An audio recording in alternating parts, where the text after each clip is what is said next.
All right, hello everybody. This is Keith Butler with my co-host Jeffrey Lowe. And I'd like to welcome you guys back to the Hook Podcast here in the Six-Hole Studio located in Detroit, Michigan. We're looking out here on another beautiful day. It's about 60 some odd degrees out here, Jeff. It's great, man. It's a beautiful day. Yeah. Well, I mean, it's not a beautiful day. I mean, it's a great day because we're here. Well, it's been better than what it's normally been. No rain. Rained a little bit last night. Yeah. The golfers are back on the course. They're out there. Getting the swings in. Yes. But we're going to talk about something that's been a ongoing issue here around the world, the Russian-Ukraine conflict. And with us to discuss that, we've got retired Major U.S. Army Larry Johnson. Hey, Larry, how you doing, sir? I'm doing great on this cloudy, somewhat sunny day in the great state of Michigan and the great city of Detroit. Yeah, we'd like to thank you for joining us. And, we're going to get right into it. It's a serious conflict. Something crazy is going on around the world. Russia just decided they're going to put the smack down on the Ukraine for who knows why. I don't know. But that's why we got you out here because, being U.S. military intelligence, you might have a little more idea what it's all about. So we just want to know the how, the why, and what are the possible outcomes of this that could affect the Ukraine, Russia, and the world. Take it away. Okay, that's kind of long, deep, complicated. And I'll just simply say that the seeds of this conflict starts within the mind of Vladimir Putin. Mm.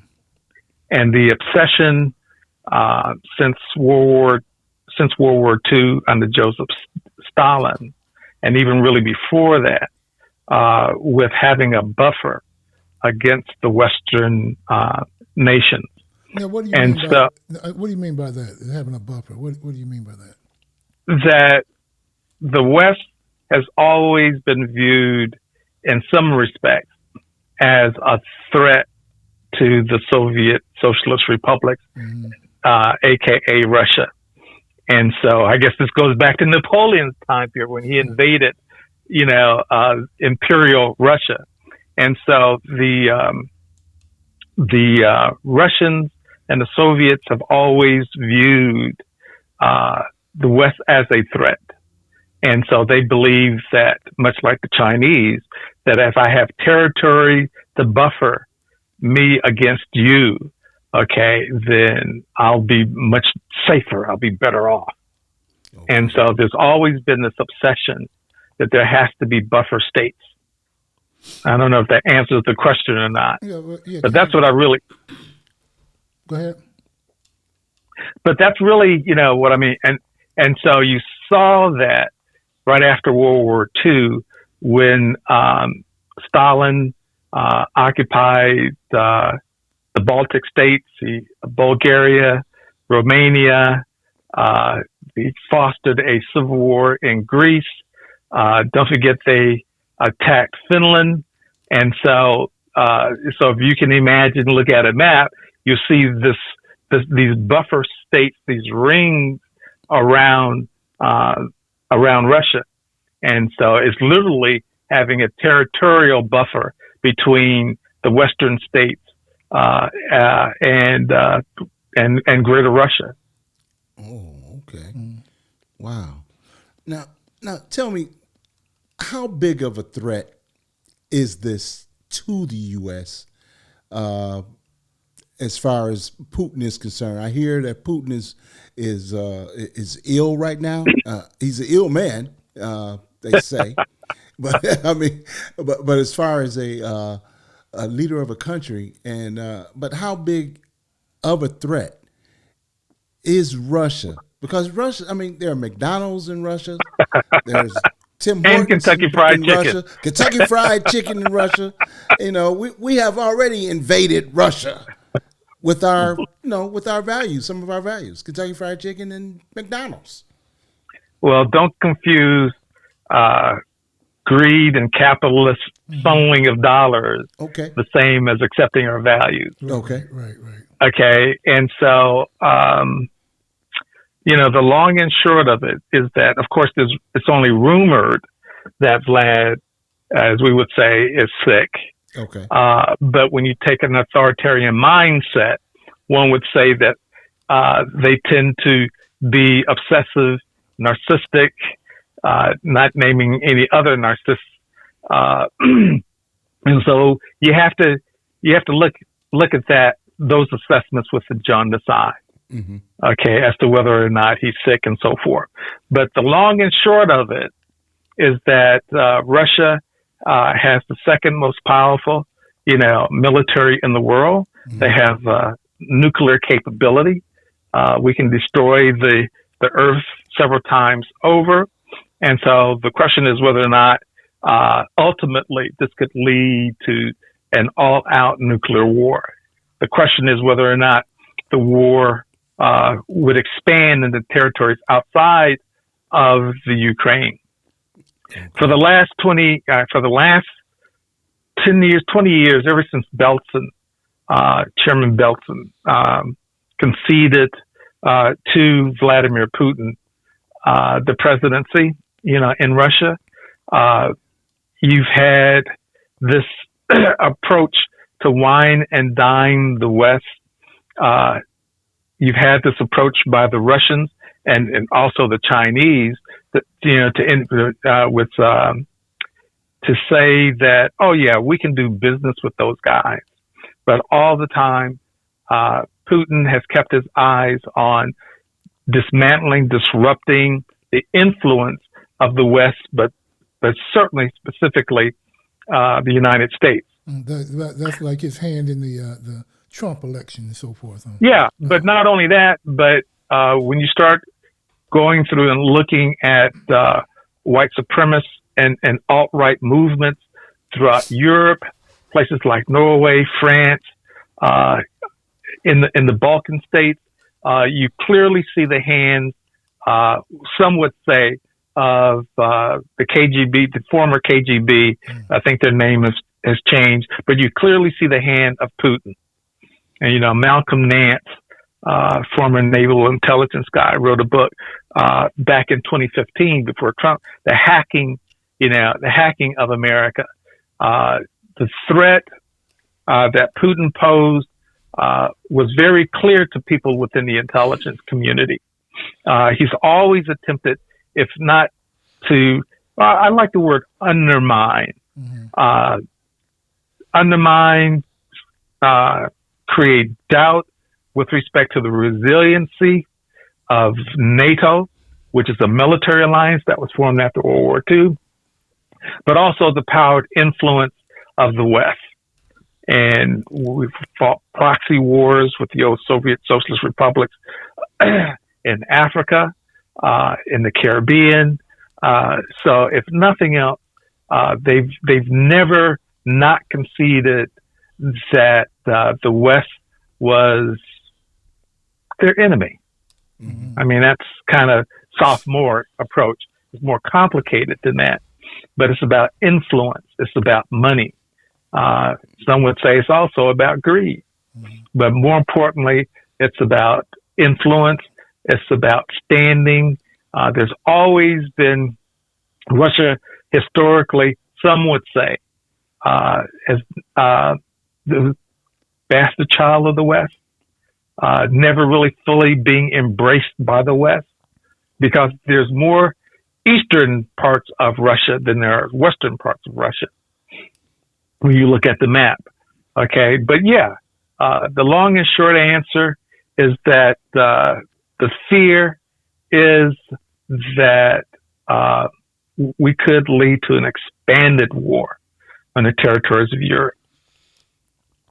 That is a fear. I mean, that's legitimate. It's scary.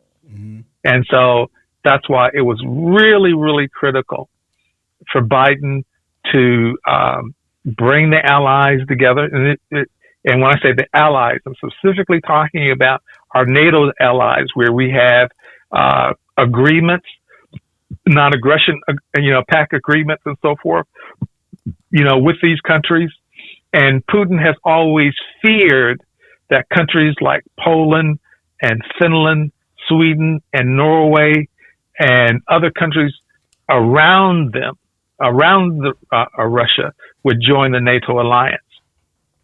And And its worst fear is about to come true, because Finland has said that they are looking closely at possibly changing their status within the alliance. You have also Turkey that has status within the NATO alliance. You have Norway looking closely and considering. They've got to go through they've got to have debates within their country as to what it means. But the bottom line is that many have realized that the old Soviet approach has not gone away with Vlad Putin. That he's an existential threat. He's a real threat, and they've all felt Russia's underhanded hand in their internal politics, as well as threats on their border. Finland has an 800-mile border with Russia. So no, this is real to a lot of folks, because Finland was invaded in World War II by Joseph Stalin. Okay. So now, I don't know if that answers. Yeah, that's pretty clear answer, Larry. That lets me get a better idea, because I'm not very familiar with it. We keep up with it little by little, but I'm not as in depth with it as you are, obviously. But now, some people would argue. Okay, some people will argue, and it's hard to tell. When you're in the cat seat, that his intentions have always been known. The intelligence community, from me looking from the outside in, have all said that no, this guy does not mean well, because you have to look at all the things that they've been doing around the world, along with the Chinese Communist Party, and fostering proxy wars and funneling terrorist activities, in places like in sub-Saharan Africa, and so forth. But people have concluded that he can't be trusted, and that President Obama's response should have been a lot more forceful when Putin invaded Crimea, as well as when he went to the southeastern part of Ukraine. They invaded that as well. The population in that part of Ukraine is predominantly ethnic Russian, and so he used that as a proxy. I think Hitler did the same thing in World War II with the Sudetenland in Czechoslovakia, saying, well, these are really our people. And so there have been fighting in that region since 2014. And we've had military, the United States has had, along with some of its NATO allies, have had military assistance programs with the Ukrainians, certainly since that time period. At the time that we got the Ukrainians to give up all their nuclear weapons in order to maintain some semblance of peace. But when they gave up their nuclear weapons, what was inferred and what was promised is that there would be some modicum of protection from NATO and the Western Alliance. Well, the rubber has hit the road. Some have felt the United States should have been a lot more forceful when Putin made his moves in the eastern part of Ukraine, as well as Crimea, and that gets into history that goes back before the Ottoman Empire. Wow. Now you went back to Obama. Yep. And let's go to that guy that was between Obama and Biden. That guy by the name of Dumbass. Yeah. Trump. That's his name. Yeah. Anyway. Well, I could just say that according to Malcolm Nance and in his writings and his exposés, as well as his punditry on MSNBC and another, that he feels as though Mr. Trump was always or has been a Russian asset in the by the pocket. things that he's done over the years, him expressly moving to dismantle and weaken the United States alliance with NATO, the fact that he was trying to get Congress to reduce the sanctions on Putin that was imposed under the Obama administration when he invaded Crimea. And so, because most of their dollars, Russia's not a very diversified economy. Much of their economy and wealth has been geared towards some agriculture like wheat, but primarily petroleum-based products, fossil fuels. And so, we've had sanctions on Russia since that time period. And so, it was obvious to some, and for others, had a hard time working whether or not a president of the United States could be hostile to the goals and aspirations of the United States with a foreign power. And as a layman, I would say the evidence is clear that this guy has been an asset, if nothing else, by deed, with Putin. To include, I think there's ample proof. I think in the month of June, the January 6th committee is going to show ample proof.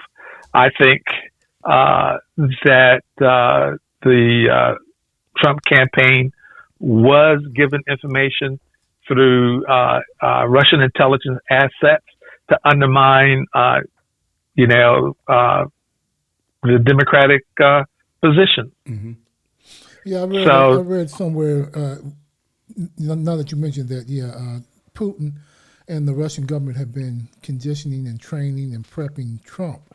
And this is what I read, to, do just what you said, to be a spy for the Russian government to help this. Well, like I say, an asset. U.S. Because spy has a lot of connotation, but asset, to be able spy, to use you. But to be used against your own Let me use you.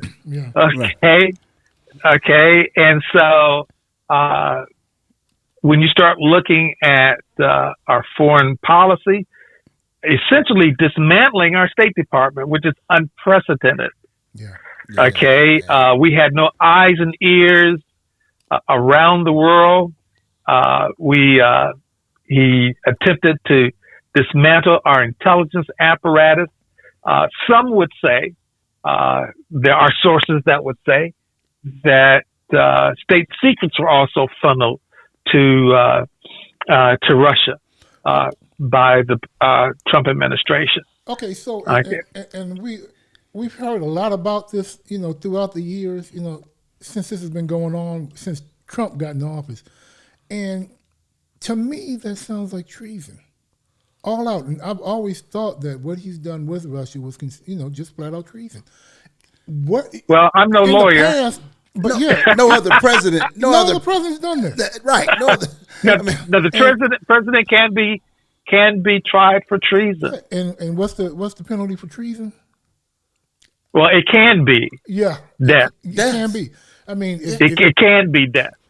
But what's taking so long? I mean, and we're gonna flip the script just a little bit, and we'll get back to Ukraine, I guess. But you brought that up. You brought up Trump and his hand in it. I mean, it just seems totally obvious that this man has done all he can. He invited him to the White House. Well, that's no big deal. Well, how come it's not? It's a big deal. That's no big deal. Man. Come on. You invite foreign dignitaries to the White House, but to be a puppet. Russian foreign dignitary. Why not? Okay. I don't mind that. But when you give up your government to another country, that's treason. And in years past, that's been punishable by death. And now, I'm not trying to get anybody murdered or killed or anything, but this guy should at least be doing time. But what other president has invited Russia to the White House? Well, Larry, you can answer that better than I can. You know, I'm not. Well, I mean, Russians have always been invited, but it was the circumstances in which Correct. there was no presence of people who would ordinarily be in those meetings. Okay. Okay, that's what raised the ire of folks that it was essentially a closed meeting. And I think rumor has it that in that meeting, someone in the administration, it may have been Trump, blurted out some information that was given to the United States by one of our allies, okay, that would reveal that there was an American or at least friendly intelligence apparatus within the Putin camp. Mm-hmm. Okay, or certainly, as we would say, sensitive sources and means. Right. And so for us to have had that information meant that there was an intelligence operative or operation going on in the Kremlin, and that allegedly that information was given at that meeting. Oh, wow. And I think, but when we start talking about issues of treason and we start talking about prosecution, I think the thing that the current administration is doing is making sure that whatever prosecutions come forward, mainly focused on the January 6th. Remember, we already had in the impeachment proceedings with Donald Trump, allegedly a full investigation as to the role of Russia in our election and with this administration. He wasn't exonerated. He was not exonerated. But I think with the January 6th committee, when they lay out what they need to lay out this summer, a lot of the I's and T's will be crossed, because you do get into some legal gray areas as to the rules of evidence, who said what the whom, what the intent was, what was the subsequent consequences. And I think this administration is taking a step-by-step approach. So if there are any subsequent prosecutions for anything connected around January the 6th and usurping of our democracy, that the prosecution really stands an opportunity to actually, win. Mm-hmm. Now, there are others I've read who feel as though the Department of Justice has not moved fast enough or vigorously enough on the matter of the possible wrongdoing of Trump and his administration. Mm-hmm. And so we're going to be debating that for a while. So all these are conversations going on around us, as we speak. Right. And so we, meaning the United States of America, mm-hmm. Under the last administration, I think everyone can concede, had a weakened position on the international stage that may have given a green light mm-hmm. To Putin to believe that he could invade the rest of Ukraine, and that there would not be any consequential action. And so that then goes into, well, what has really happened in Ukraine? Why haven't they succeeded in taking over their country? And kudos and hats off to the Ukrainian military folks and everyday citizens in the Ukraine, as well as support from NATO allies and really people from around the world. That includes everything from cyber warfare support from everyday ordinary citizens to weapons. And again, we've had training missions in Ukraine really for some time. Okay. We've been training the Ukrainian military folks. So my hat is off to all those folks who stepped up with an understanding that freedom ain't free. Yeah. This is not their first rodeo, with Russia. And as Russia brutalized the Ukrainian people under Joseph Stalin in the early, I think in mid 1930s, where under one of Stalin's 5-year plans, the people of Ukraine were essentially starved to death. So this is not their first rodeo. They've had no illusion as to who Putin is and the depth of what oppression really looks like and what it really means. Mm-hmm. Freedom is not free. Right. Now and go ahead. What about this guy in Korea? This other guy that North Korea, yeah. Kim Jong Un. Yeah, okay. Kim Jong whatever his name is. Yeah, I mean, him and the Donald, they were shaking hands too, and the Donald really didn't. You just don't want anybody. The Donald really didn't understand. Yeah, business. Yeah, he really didn't understand how to do this, and so everyone doesn't operate on the same level of maliciousness and greed that our oligarchs and plutocrats operate. Mm-hmm. And so you can't put everybody in the same boat. But yeah, Kim does not want to give up his nuclear weapons. He wants sanctions to go away. He wants money to flow. They've been cut off a lot. And in fact, rumor has it, their state of economy is in shambles. They're held up by the Chinese, and they're a pariah state, and they've been treated as such. And see, that's the scary thing, Larry, because a wounded animal is extremely dangerous.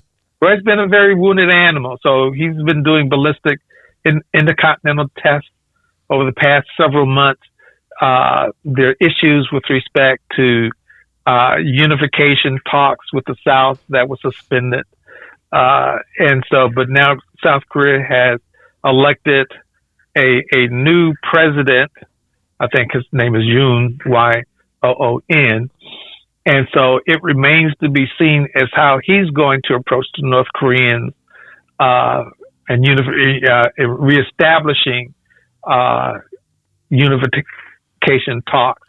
And the issue is whether or not it's going to be a Korea to Korea set of talks, whether or not it's going to include the United States and the two Koreas, whether or not it's going to include other allies like Japan. Mm-hmm. And so this is a very, the world has always been complicated, dangerous, stupid, and it's always been bad guys, good guys, and in between folks. Nothing has changed other than the fact that the world can kill itself with the lethality of weapon systems and so forth. So we're just seeing a lot of geopolitical machinations and maneuverings that have been ongoing for years and centuries, being played out, with different actors, but still the same stage, if that makes any sense. Yeah. Okay, Larry, we're running out of time. We got about 30 seconds left, and I just want to ask you right quick. The world governments are not unfamiliar with, let's say, eliminating people. Why can't we just get rid of these guys in 30 seconds or less? Well, I mean, I'm not. We run longer than 30 seconds. Yeah, I'm not. Okay, I'm not up for murder and killing. How about the rule of law? But it's been done over the centuries. Just put it like this: we stand on the rule of law, and I'll just leave it at that. Okay. All right. Well, Larry, retired major, we appreciate your time. It was very, very enlightening. I hope our listeners can take away something from this, because I know I did. I think I did also. My co-host did, and our special guest who's sitting in here, Mrs. Tajamet Butler, my daughter. And we hope that you all enjoyed the show today. And we're going to thank our guest, Larry. Retired Major U.S.